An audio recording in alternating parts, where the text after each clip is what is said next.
Right. Good morning, everybody. Thank you so much for all being here for the very first HRI seminar series of the 25-26 year.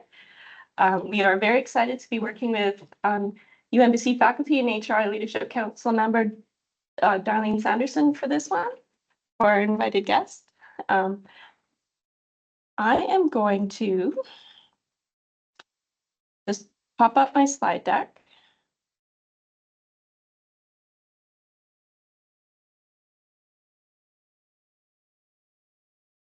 And trying to change the slide. All right, I'm going to step back in that, Darlene, and take this one.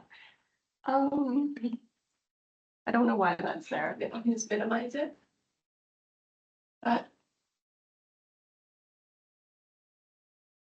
Sorry, technical difficulties. You can't see it online. Oh, okay. I don't see it on my screen either. So. All right. Hey. Hadi, my name's Darlene Sanderson.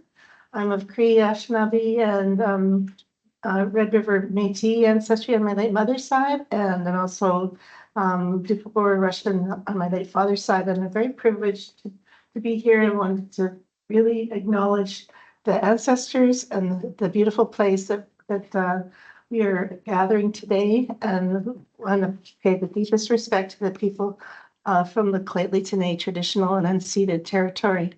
And it's a real privilege to be here. So just want to bring on. Thank you so much for this opportunity.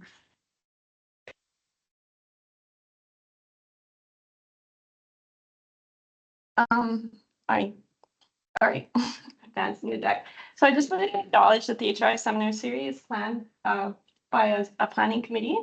It involves myself, Leanna Garraway, manager of the Health Research Institute, Bree Loeffler, administrative assistant, and then we have joining us this year is our which we're very excited about, and Dr. Kanda Ferber, who's been on this. This is her third year on the committee. Oh.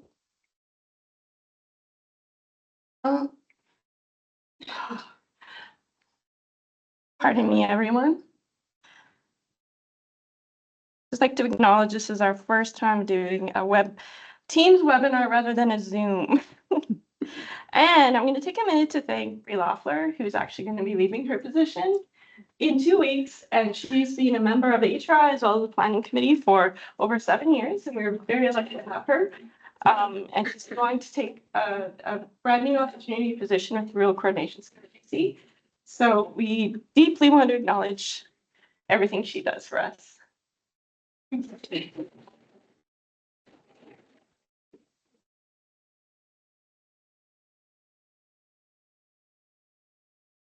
Seminar series has received financial contributions from the Faculty of Human Health Sciences. We'd like to acknowledge that.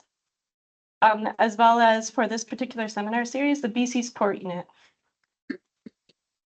Just a few things to flag coming up.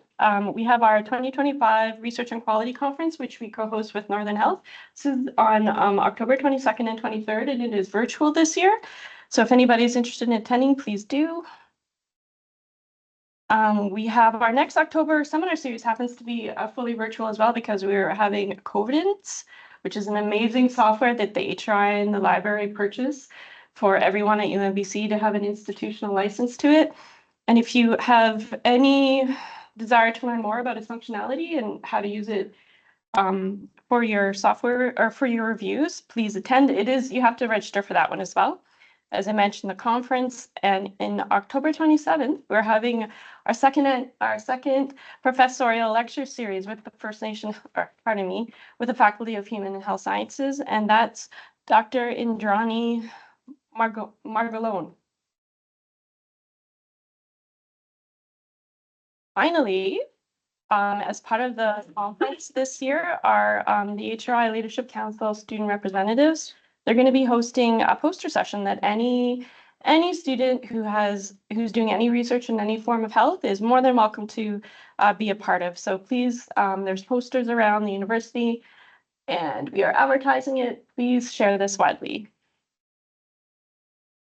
These are our upcoming seminar series, as well as the ones I mentioned. We have one once a month. They're all listed on our website. And now I'm going to invite Darlene back up to introduce our guest. Thank you. So it's my distinct pleasure and honored privilege to be introducing Dr. Georgina Martin. Dr. Georgina Martin is Xwulmuxw and a member of the Williams Lake First Nation. She was raised by her grandparents, Ned and Nancy Moyse. Dr. Martin centers Indigenous knowledge in her teaching and research methodologies at Vancouver Island University in the Indigenous Studies program. She utilizes her lived experience, community-based knowledge, and Indigenous ways of knowing in teaching and research. Her research addresses the effects of intergenerational trauma caused by Indian residential schools and Indian hospitals, which annexed cultural identity, Indigenous voices, and education. Her strength comes from her embedded experience to reclaim space for Indigenous peoples within academia to address historical and contemporary injustices. Her recent book titled Drumming Our Way Home, Intergenerational Learning, Teaching, and Indigenous Ways of Knowing has examined the lived experience of 3 generations of Xwulmuxw people to show how knowing oneself strengthens culture and identities. Through a process of storytelling, she created new meanings and philosophical knowledge that privileges Xwulmuxw ways of knowing and being. Thank you so much for coming to speak to us. Yeah. Okay, 1 second, I'm just gonna get. Sure. Yeah, no problem. My call wasn't coming yet. Jeez. I'm just going to take the PowerPoint down before Georgina speaks. This file? Okay. Thank you so much. So what should I do when he calls? What should I do? Should I just announce? Yeah. Okay. Just so everybody in the audience knows, Georgina is waiting for a physician phone call, and we all know how that goes. So if her phone rings, we're just going to take a pause and let her take that. Okay, thank you.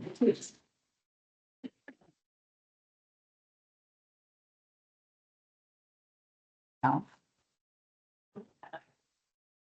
Well, I have to put my stuff somewhere. You're sitting in there. Oh, there we go. So if anybody wants to take a moment to get some coffee, water, we've got lots of food up there and we have lunch coming after, please. go ahead.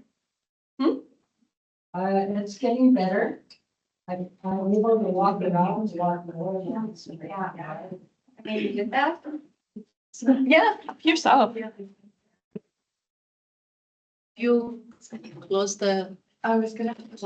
laptop if something happened, or is it just I'm not sure. mine? I exchanged the setting, nothing happened. Okay, but I wouldn't want to chance it right now. If you don't know what's going to happen, it may get shut down. Yeah.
All right.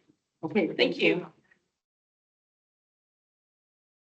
I'm going to begin with my own introduction.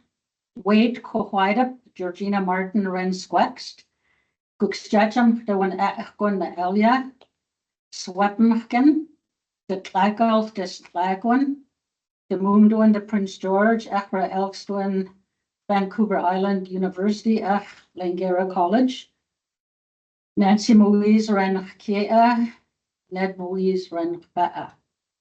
And basically what I said is a formal hello to everyone. I'm speaking Xwulmuxw, which is the language of my people.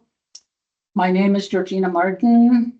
I am Xwulmuxw and I am from Tekel, which is our version of, in our language, of Williams Lake First Nation, also referred to as sugarcane, which is just 2.5 hours south of here. I live in Prince George, but I work in Nanaimo at Vancouver Island University, and I also work for somewhat for Langara College. And my grandparents who raised me are Ned and Nancy Moise. And I'd also like to give my own land acknowledgement of the Claytley Tene for all the territory that's in the surrounding area here where UNBC rests. I'm also an alumna of UNBC. I did my bachelor's degree in political science, and I also did my master's degree in intergenerational or what is it? When you do more than one. Interdisciplinary. Interdisciplinary. It was First Nations education and political science. So I finished that in 2008 and then went on to my PhD at University of British Columbia. So what I've been asked to come and share with you today is in regards to the decolonization, reconciliation, and Indigenization component of the Federation of Public Sector Educators. Oh, before I continue, do we normally do an introduction now, or do we do that when we move into circle of whoever's here? Like to do it. We can wait till you can. Sure, whenever you feel comfortable. Maybe we'll go, just, be respectful, we'll do it when we get into circle. Okay. Okay, so the Decolonization, Reconciliation, and Indigenization is a subcommittee of the Federation of Post-Secondary Educators, and it's a British Columbia umbrella organization, and they currently represent 19 faculty associations. And I was on this committee on behalf of Vancouver Island University for 2 terms. So it is a forum where Indigenous people either can be Indigenous or non-Indigenous, but representing the needs of Indigenous faculty and staff at the university and came together. And it also directly aligns with the UN Declaration. And there was legislative action that took place to ensure that the UN Declaration is also keeping in mind, and the goal, of course, is to represent Indigenous peoples and uphold their laws. So there are certain articles within the UN Declaration that also is reflected on the Decolonization, Reconciliation, and Indigenization Committee. And I'm just going to go over these articles with you. Article number 8 is not being subjected to forced assimilation or destruction of their culture that deprives them of their cultural integrity as distinct peoples. Article number 14 is establishing and controlling educational systems to provide education in a manner appropriate to diverse cultural methods of teaching and learning. Article 18, the right to participate in decision-making in matters affecting their education. Article number 19 is being included before implementing legislative or administrative measures before they are rolled out. And article number 34 is the right to promote, develop, and maintain their institutional structures and their distinctive customs, spirituality, and/or practices.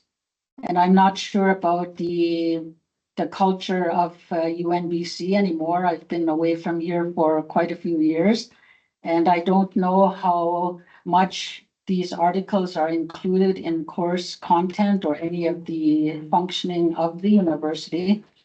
But we are working very hard to try and ensure that whatever happens in post-secondary is reflective of the needs of the diverse cultures within British Columbia. If you may or may not be aware that British Columbia is considered to be the most diverse province in all of Canada, and this is part of what I teach. I teach in the Indigenous Xwulmuxw Studies program at Vancouver Island University, and I've been with them since 2017. So because we are, of course, still trying to find our ways out of colonialism, I know that we still have many challenges within institutions, and it takes a lot of time and effort to do the transformation.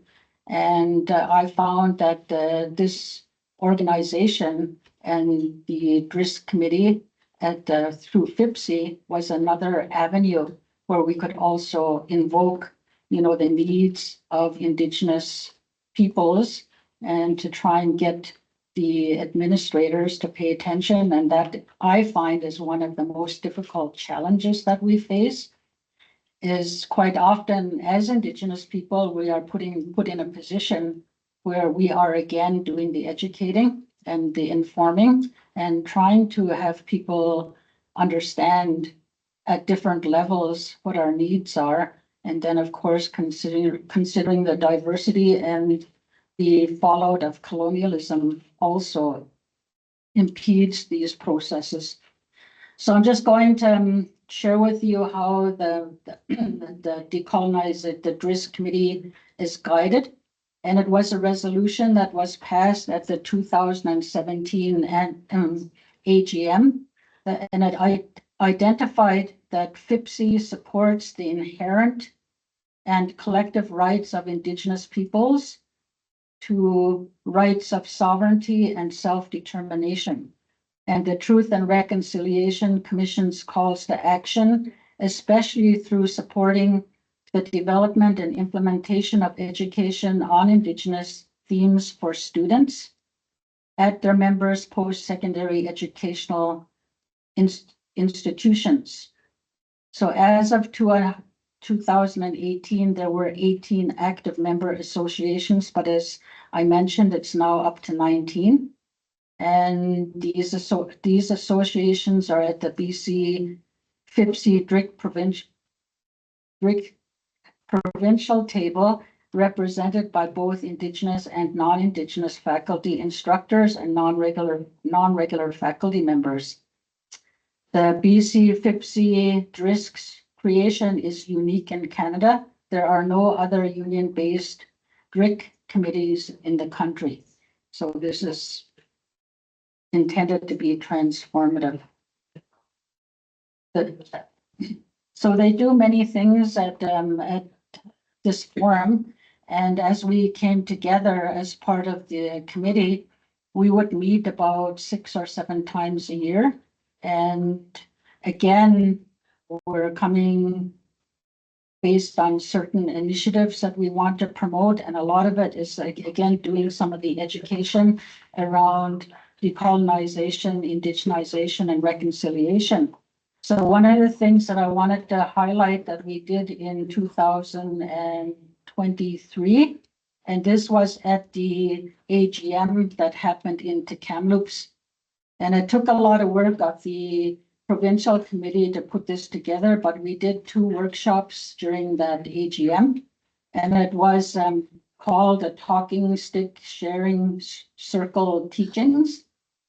And again, we are always reminding people that the work that we do must be done in a very safe space so that we can discuss our Indigenous issues at our institutions.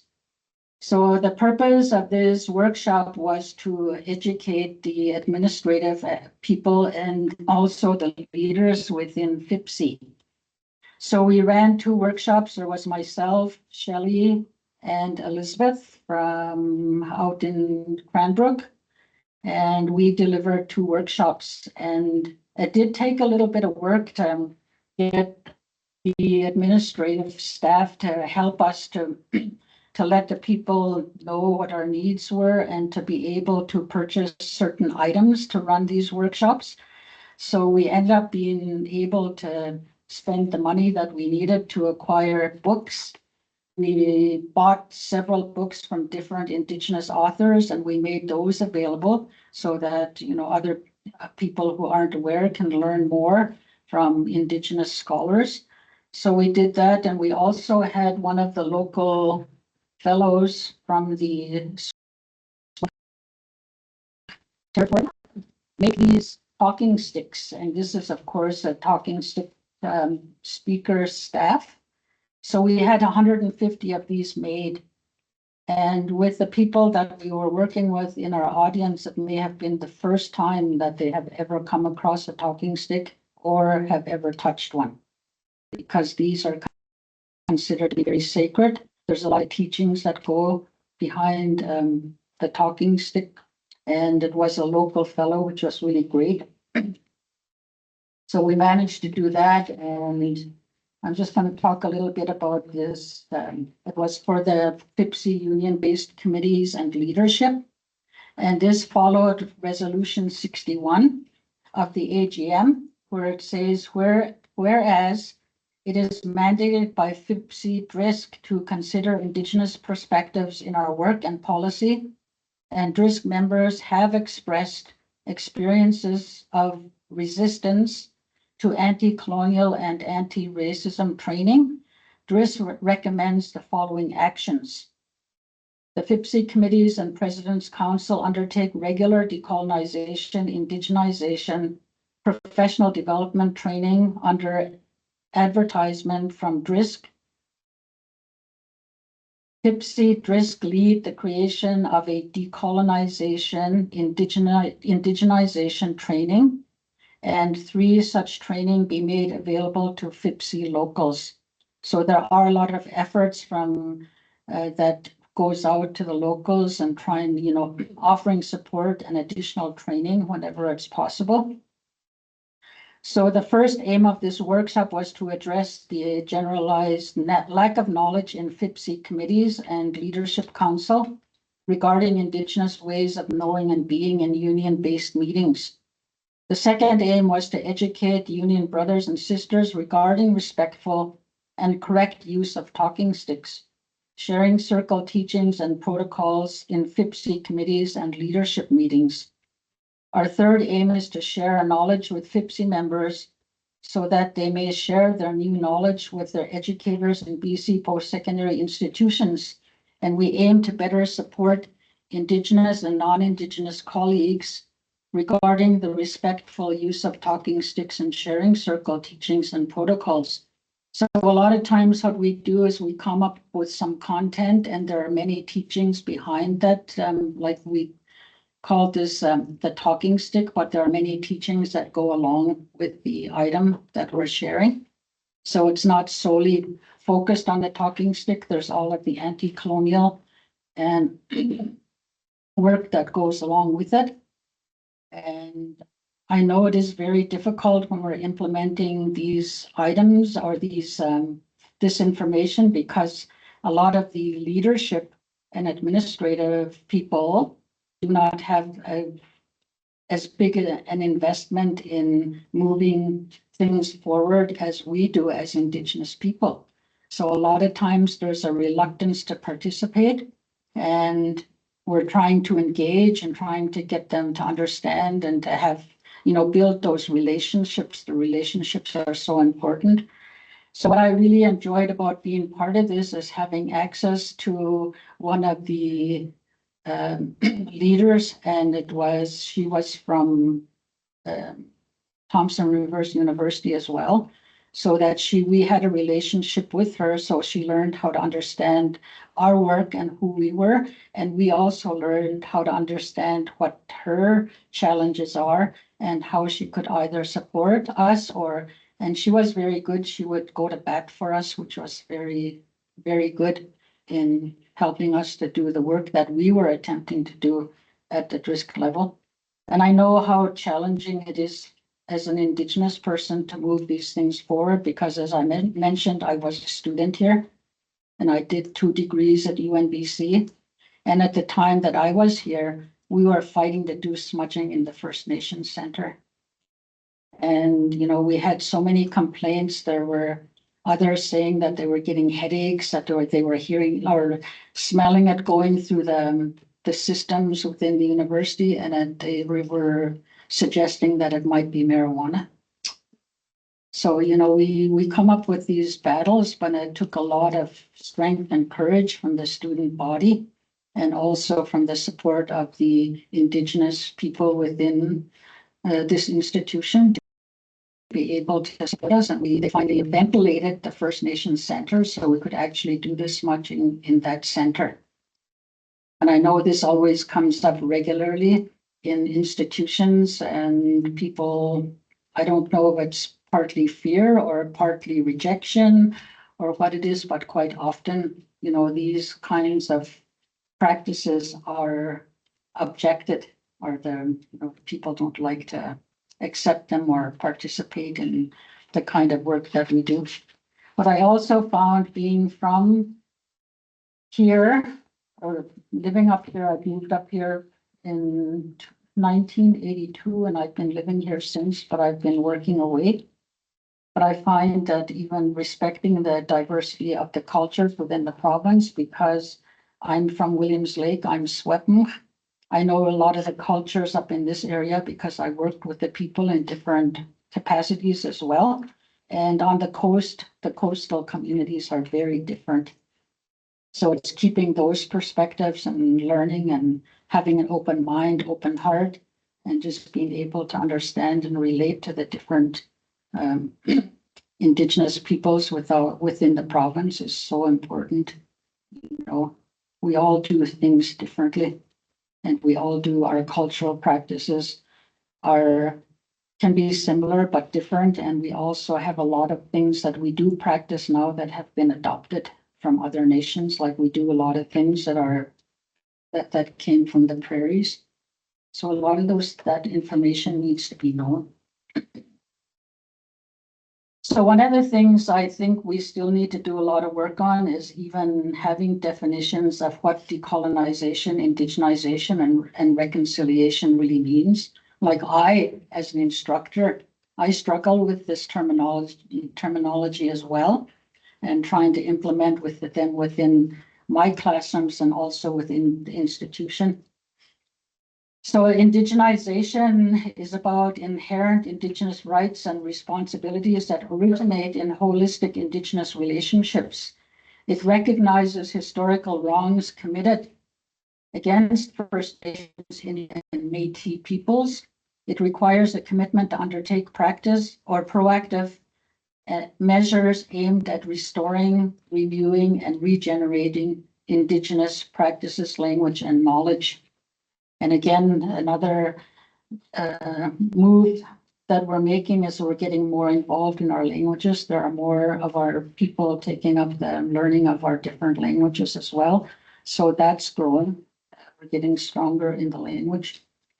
Decolonization is dismantling of the process by which one nation asserts and establishes its dominion and control over another nation's land, people, and culture.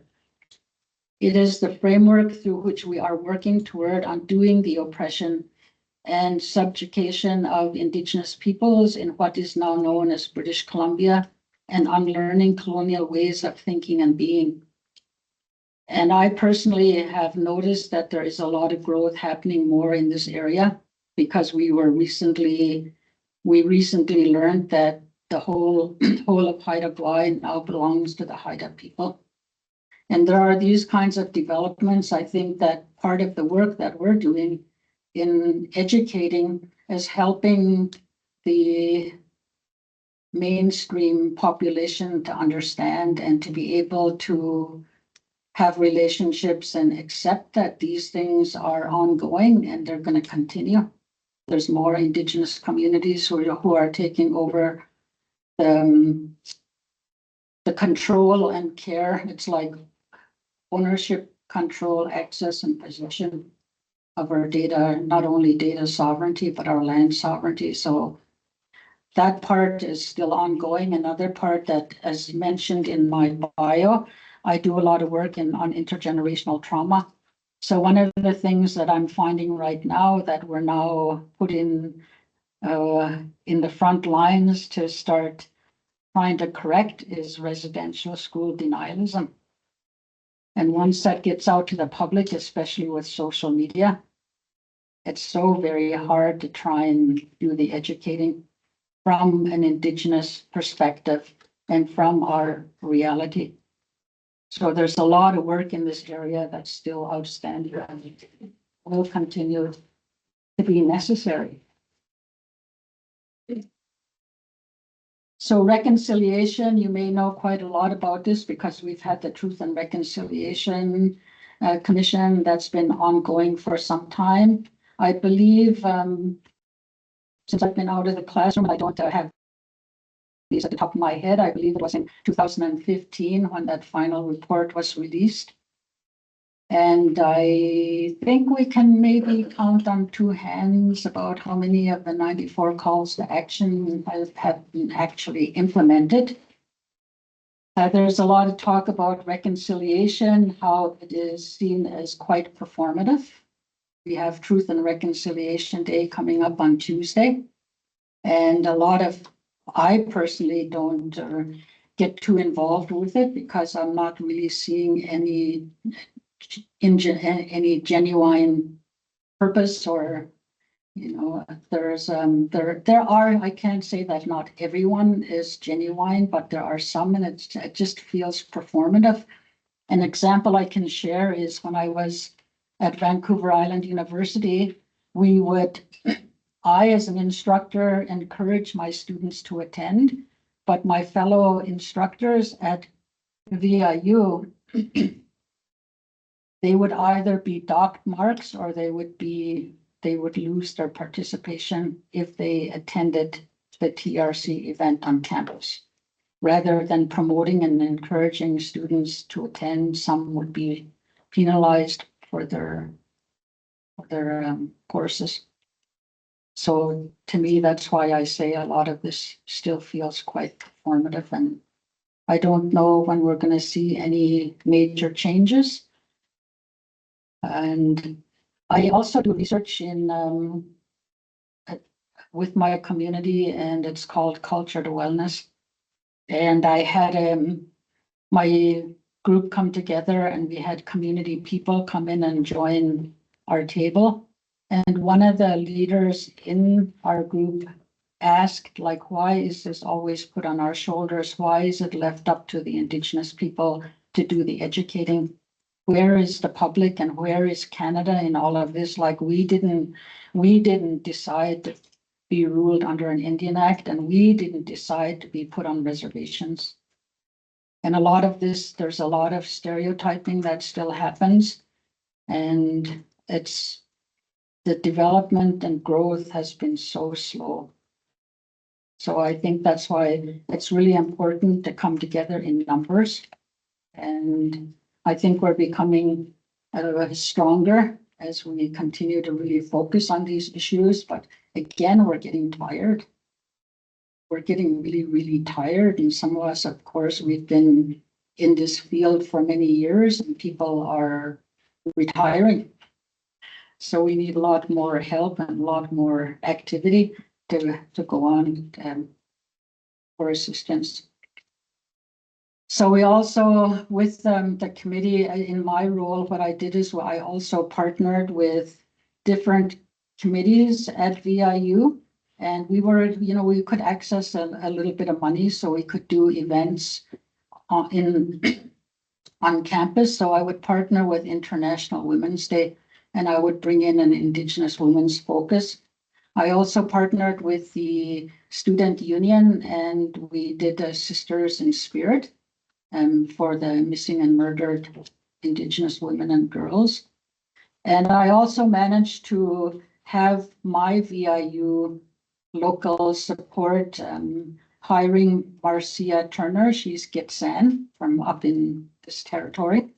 And she did a decolonizing, indigenizing, and reconciling workshop for all of these, for students, for faculty, and for staff.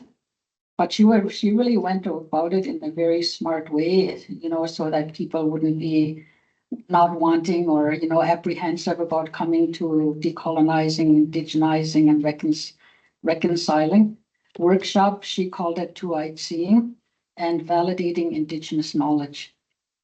So, like sometimes we even have to do a play on words because people are so apprehensive, and there is some effort, but our representation is pretty low in universities often. So we're kind of, like one person, two people, maybe five people at the most that can take up this work and face the challenges within the institutions and just try to keep moving forward in trying to do the work and make things, improve things for the students and the faculty that are coming behind us.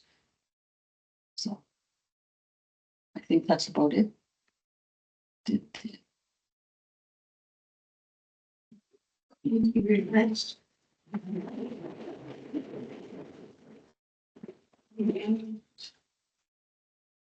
So,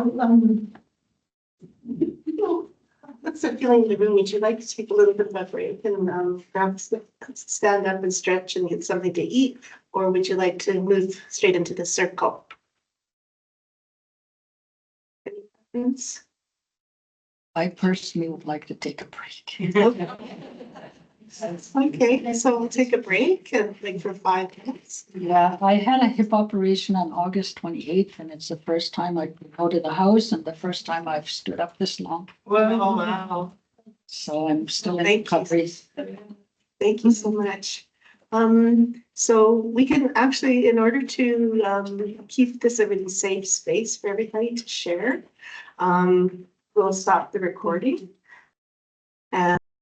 And that way people can speak, from the heart and openly and honestly about some of the reasons why we're gathered together here today. Enjoy your snack, and there'll be lunch afterwards too.